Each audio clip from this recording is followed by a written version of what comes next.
It's weird, but there's no NFL team that has a formula like the New York Giants. They were missing it for a decade. But the formula, when they're good, is always the same. They have an excellent coach. Parcells, Tom Coughlin, and now Brian Daboll. They always have a really good defensive coordinator. Belichick, Spags, Wink Martindale.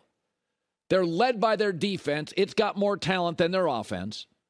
And they have a quarterback who in big spots can flourish, although he's not a superstar. Phil Simms, Eli Manning, the second best Manning, Daniel Jones.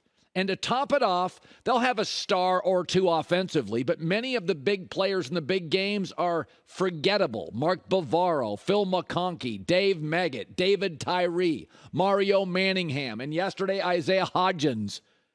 Like nobody has a blueprint. This is the Giants. A great coach, a great defensive coordinator, led by a defense, a quarterback, Phil Simms, Eli Manning, Daniel Jones, may take in a while to pop, and they'll have an occasional Saquon Barkley, but it's somebody that doesn't go down as an all-time great offensively, making plays.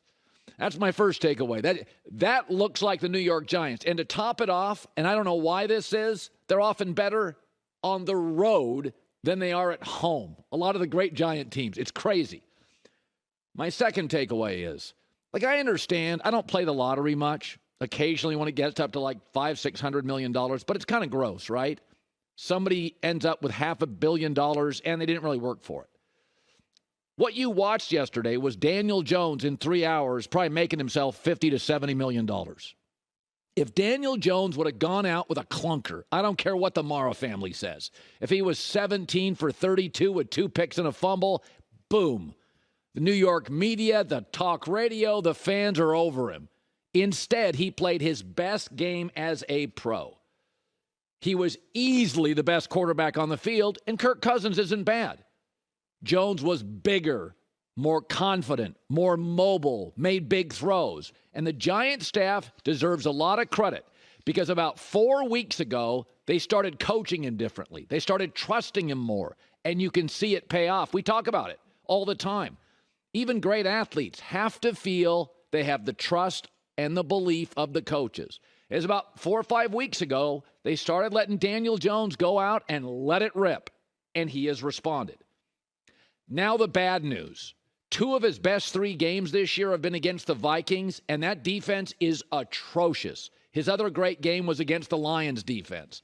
Philadelphia is next, and if you look at the box score, I'm going to guess Daniel Jones and the Giants don't have almost 30 first downs. They don't throw for 300 yards. They're not 60% on third down, and they don't dominate time of possession. Some of this is, let's be honest, Minnesota's defense often looks like it's playing with 9 or 10 guys. There's acreage after completions. But the big picture is, if you're a Giants fan, this is the formula. Daboll's a great coach, runaway coach of the year. Great defensive coordinator. Parcells had one, Coughlin had one at his best, and now Daboll's got one. Some forgettable offensive pieces, but you got a star in Saquon Barkley, but it's about Dexter Lawrence, it's about that Thibodeau, it's about that defensive front, and the Giants are kind of back. Now, that formula in the 80s, that won Super Bowls. In 2023, does a great coach and a great defense and limited offensive weapons and a solid quarterback, does that win Super Bowls? I don't think so, but baby steps. This is the best Monday for a New York Giant fan in, 11 years? So here's the good news. It's a quarterback coach league, and Daboll is just fantastic. That team has an absolute identity, and they had it early. They took Daniel Jones, to me, a reach at number 6, took the mistakes away, elevated the accuracy, and it's been a slow process. And then, as they reduced the mistakes, as they elevated accuracy, about a month ago, they said, all right, kid, let it rip. They let him go a little bit.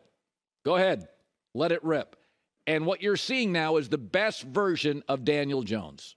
Good enough to beat Kirk Cousins on the road. Huge, huge win for the G-Men. All right, now let's go to Saturday night's disaster. So I have been lamenting for a year about Brandon Staley of the Chargers. What's your identity? Now you could say, well, Colin, I mean, he's only in his second year. But as we just noted, Brian Daboll created a Giants identity in 6 games. Mike McDaniel created a Miami offensive identity in 2. Jaguars, Doug Peterson. It took him about till Thanksgiving, but they've got an identity. And sometimes you can get away with not having a great identity for chunks of the season against average teams. But Saturday night is when you need an identity. Tough, physical, second-half adjustments. The Chargers are bad at all of them. They're a bad second-half team. He's a defensive head coach, and their defense never feels like it's buttoned up. A year ago, they were into analytics. This year, they scaled back. He's not great with the clock or situationally, and to his players, respect him. Remember when he grabbed the Bosa helmet and Bosa slammed it down again? Would you do that in front of Belichick or Andy Reid? They led 27-0 at half, and that's when you need an identity. Kyle Shanahan would have stopped throwing. Even Andy Reid would have run the football. But they're 27th in the NFL in running in his 2 years. They're one of the worst second-half teams offensively in the league, and that's with Mike Williams usually, Keenan Allen, Austin Eckler, Justin Herbert. Why are they so bad offensively in the second half? I think he's a young coach. Young coaches often are good in the film room. They're good at building a game plan. They don't adjust terribly well. It's been one of my knocks early in Matt LaFleur, the Packers head coach career. They're good early, not great late. But I'll ask you again, what Daboll's done in New York, or Doug Peterson has done in Jacksonville, or Mike McDaniel, who again outcoached Sean McDermott, 3rd time this year. They create a belief, and you really, really need that when fit hits the shan, when stuff goes sideways. And here were the Chargers, reeling. Defense couldn't make a stop. Trevor Lawrence starts heating up. And what were they? Run game? No. Physicality? No. Adjustments? I don't doubt he's smart. This is not saying that Brandon Staley's not smart. A lot of smart people get jobs. They interview well. They have an expertise. But being a head coach is a presence and building a culture and building an identity. Now, are they going to fire him? I doubt it. If you look at the history of the Spanos family, look at their last 4 or 5 coaches, they've given a lot of first-time coaches an opportunity, like Anthony Lynn and Brandon Staley. Would they hand over the controls to Sean Payton? I don't know. It doesn't feel like it's in their DNA. Years ago, the late Marty Schottenheimer was a terrific coach. He coached. He wanted to have a son on the staff, if I recall. They didn't want that either. The Spanos family wants checks and balances. They want the power spread out in the building, and Sean Payton would demand more. But what you watched is my big criticism for 2 years. What are you? Justin Herbert being talented is not an identity. What do you do well? It's not adjusting. Look at the data.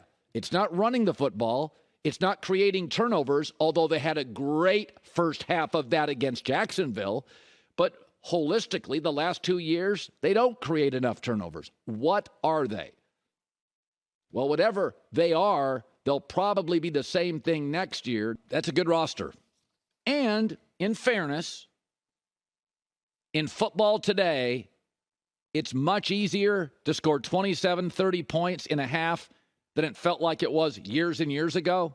Everything now is built for the quarterback. Can't touch him. Wide receiver, can't touch him. Receivers now love going over the middle. It does feel easier to blow a lead in football today than it used to be. It does.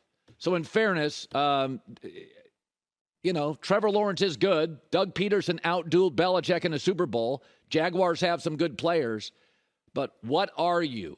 I watch the Giants. I know what they are. There's limitations, but I know what they're trying to do. Mike McDaniel's on a 3rd quarterback, but it's that identity that allows them to go back to what they are and almost with a 3rd-string quarterback go into Buffalo and knock off the Bills. Hi, everybody. Thanks for watching. Subscribe here to get the latest from the show. Also, be sure to check out more of the best clips from The Herd or go watch a few segments from other shows on FS1.